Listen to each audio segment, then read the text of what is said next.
We have testing lines long across the valley, people waiting hours. We have the biggest schools in the state closed. We have a lot of businesses shut down because there are so many workers sick, and hospitals are at their breaking point once again. You could say this is a crisis. How does your office plan to help Nevada through this?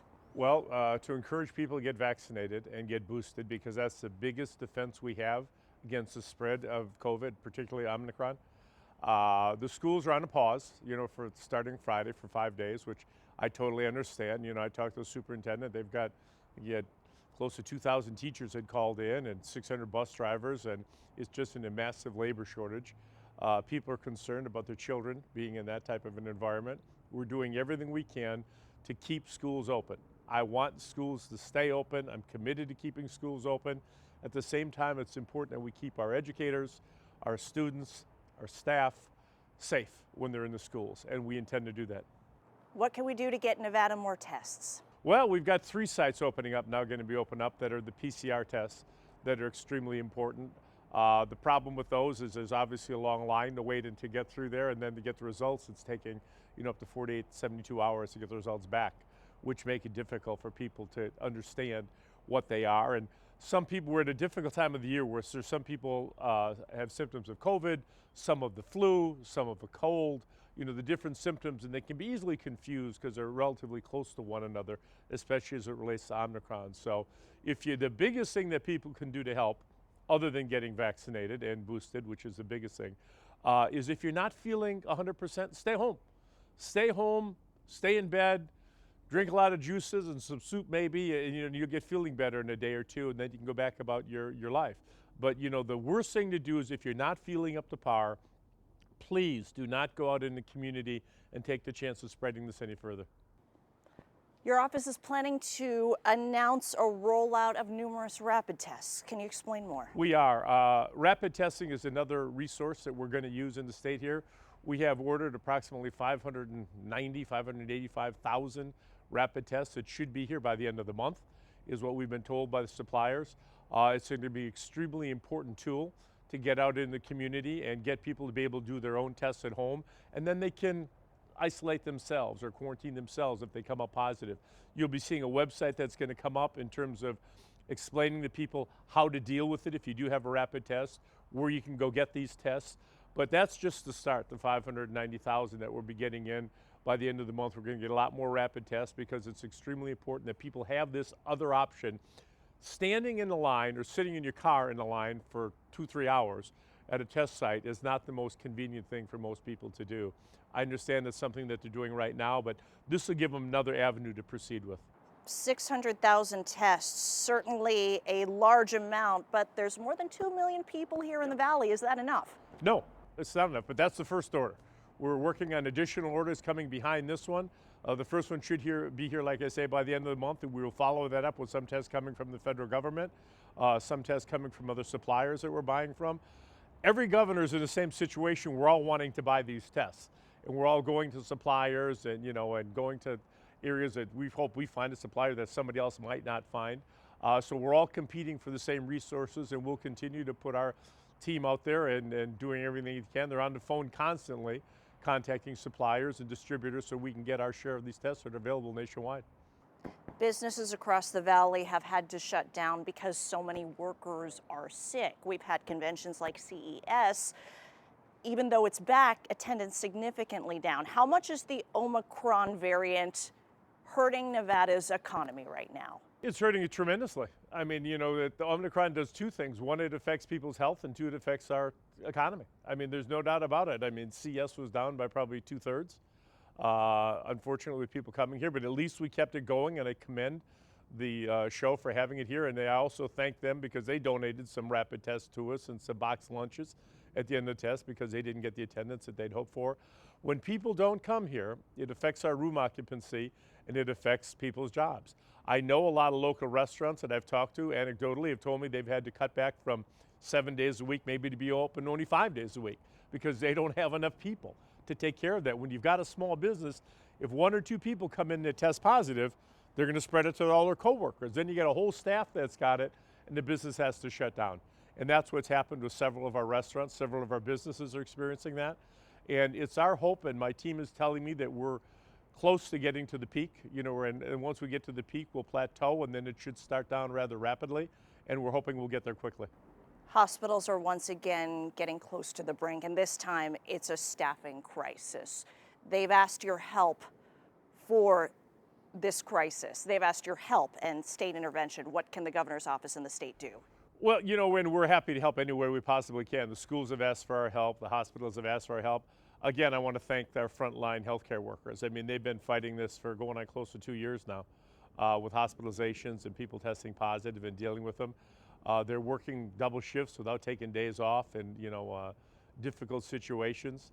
We're doing what we can. We do not have medically trained National Guard to be able to send in there. Our medically trained National Guard are usually already working at a hospital or a medical facility. If we took them away from their facility to put them on the guard duty, I'm taking them from one facility, putting them in another, and that wouldn't increase anything.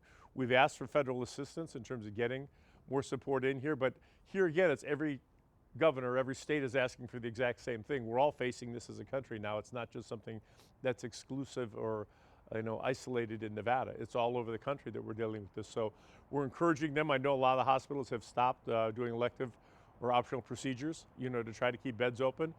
But people are coming in, they're sick. But I want you to understand that the vast majority of the people that are coming in the hospitals are unvaccinated. Now, there are some breakthrough cases of people that have been vaccinated and been boosted, but the vast majority of them, I'm hearing it's 80 to 85% of them are unvaccinated people. So the best thing you can do, that people can do to help us protect the healthcare system, is to get boosted. It's the same thing. Will business restrictions and shutdowns come back? I certainly don't anticipate that. I'm not planning that. We do not want to take a step backwards. We've made a lot of progress in the state. Our unemployment rate has come down significantly. Our economy is starting to come back. The resort, the strip corridor has done very well. We're getting conventions back, which is real positive. I commend Steve Hill and the LVCVA for what they've done in the Resort Association. I mean, they're doing what they can in terms of restrictions on the properties, wearing masks and social distancing and whatnot. I don't want to have any more restrictions come back, but that's not going to be my decision. The decision is going to be based on the people who are still out there who haven't yet been vaccinated or boosted are going to really make the decision what has to be done next. And it's my hope that we're not going to take a step backwards. We're just going to keep moving forward. Unemployment is significantly lower, but it's still high compared to the rest of the country.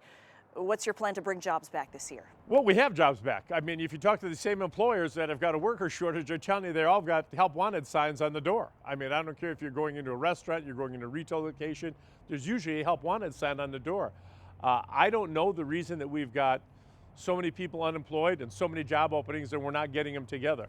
Now, some people lost their specific line of work, their job. If you were a gourmet chef or a gourmet waitress or waiter at a restaurant, you might not be able to go into another gourmet room, but you might be able to go into a local mom and pop business. You might go into another restaurant. The jobs are coming back. It's just a question, it's not the exact same job people had previously. So there's a lot of jobs out there. Right now, if somebody wants to get a job, there's a lot of help wanted signs up, and there's a lot of you call Dieter, and we can help you. Any closing words for Nevadans who have started 22 on kind of a tumultuous point at this point? 22 started out a little rough. We ended 2021 with Omicron, and that was difficult. And we had a lot of big events. As you've seen, there's obviously the Raiders games have packed the stadium, and the Golden Knights are packing T-Mobile. And we had New Year's Eve on the Fremont Street Experience in the Las Vegas Strip, which brought hundreds of thousands of people in close confines, which obviously precipitated some of the spread that occurred. Is getting better. That's what I can tell people, but it's up to us. We can't take a step backwards. My job, and it's my intention, to keep as many people as we can safe, and we can do that through getting them vaccinated. If you're not feeling well, stay home. Don't go to work. Don't go out to the movie or go to the game or to a show. Stay home if you're not feeling well. And if you haven't gotten the vaccine or the booster, please talk to your healthcare provider, talk to a medical professional, and get the information that you need that you will feel safer getting it, and you can protect not only yourself and your loved ones, but our economy, because the economy is dependent on tourists coming here, and we need to get this under control. the old story, it's always dark before the light, before sunrise. Yes, the hope is that we are peaking. And once it peaks, the graph has gone up really rapidly, our positive cases. And it'll go up rapidly, and then it'll plateau a little bit, and then it'll start coming down. If you look at what happened in other countries and in other states, I know New York and Boston, some of those areas have already plateaued, and they're starting to come down. And they were a week to 2 weeks ahead of us in terms of getting all the Omicron cases. So it's our hope that in a month from now, by the middle of February, is my hope that, we should be getting back to a lot closer to normal than we are right now. On that note, Dr. Mark Pandori said Nevada is going to peak in early February. That's a few weeks from now, and thousands more people could be sick every day. It's going to be a rough road ahead for the next few weeks. Yeah, it is going to be a rough road ahead of us. Yeah, there's no doubt. I mean, you've seen the cases go up significantly, and they continue to rise. Now, Mark is guessing, Dr. Pandori, as is everyone else, whether it's going to be, January 23rd or February 2nd or February 10th. I mean, nobody knows exactly when it's going to peak. But the more people we get vaccinated and boosted, the quicker we're going to get out of this. It works. It's just that simple. Vaccines are safe, they're free, and they're effective. But it will peak. Now, whether that's, like he says, in the first week of February, the middle of February, is going to come, it's going to plateau. But you're right. In the meantime, we're averaging, 5,000 to 6,000 cases a day. And unfortunately, that number will probably increase before we get to that peak and that plateau.